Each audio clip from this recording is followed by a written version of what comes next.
खुफिया इदारे कुछ करते हैं तो जिम्मेदार वजीर आजम और उनकी काबीना है। अदलिया में मदाखलत हरगिज कबूल नहीं। चीफ जस्टिस पाकिस्तान के अदलिया में मुबैना मदाखलत केस में रिमार्क्स। मदाखलत के सामने आग की दीवार खड़ी करनी होगी, जस्टिस मंसूर अली शाह का मौक़िफ़। सुप्रीम कोर्ट ने अदलिया में मुबैना मदाखलत से मुतालिक केस में तमाम फरीकैन को मुत्तफ़िका तौर पर तहरीरी मारूज़ात जमा कराने का हुक्म दे दिया। आज की समाअत का हुक्मनामा जारी। दौरान इद्दत निकाह केस में खावर मानिका की अदम एतमाद की दरख्वास्त मुस्तरद। आइंदा समाअत पर खावर मानिका के वकील ने दलाइल ना दिए तो अपीलों पर फैसला सुना दिया जाएगा।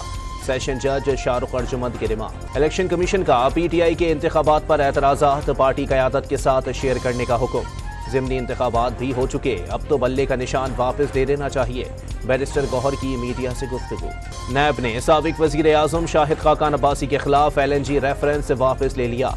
रेफरेंस में कौमी खजाने को 21 अरब रुपए का नुकसान पहुंचाने का दावा किया गया था। बिजली बिल की बाकायदा अदायगी करने वाले इलाकों में लोड शेडिंग ज्यादती है। सिंध हाई कोर्ट ने के इलेक्ट्रिक को कमर्शियल एरिया और कच्ची आबादी के कनेक्शंस अलग करने की हिदायत कर दी। महकमा बल्दियात सिंध और कराची म्यूनिसिपल कॉरपोरेशन में ठन गई।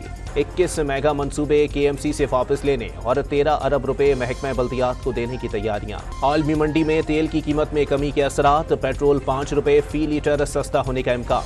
हाई स्पीड डीजल में 9 रुपए फी लीटर तक कमी मुतवक्के। कराची में न्यू चाली की जनरेटल मार्केट की दुकान में सिलेंडर फटने से आग भड़क उठी। वाक़ये में एक शख्स जाँ बहक और 6 जख्मी। आग पर काबू पा लिया गया। पाकिस्तान और वेस्ट इंडीज वुमेन टीम के दरमियान T20 सीरीज का तीसरा मैच आज शाम होगा। मेहमान टीम को सीरीज में 2-0 की बढ़तरी हासिल।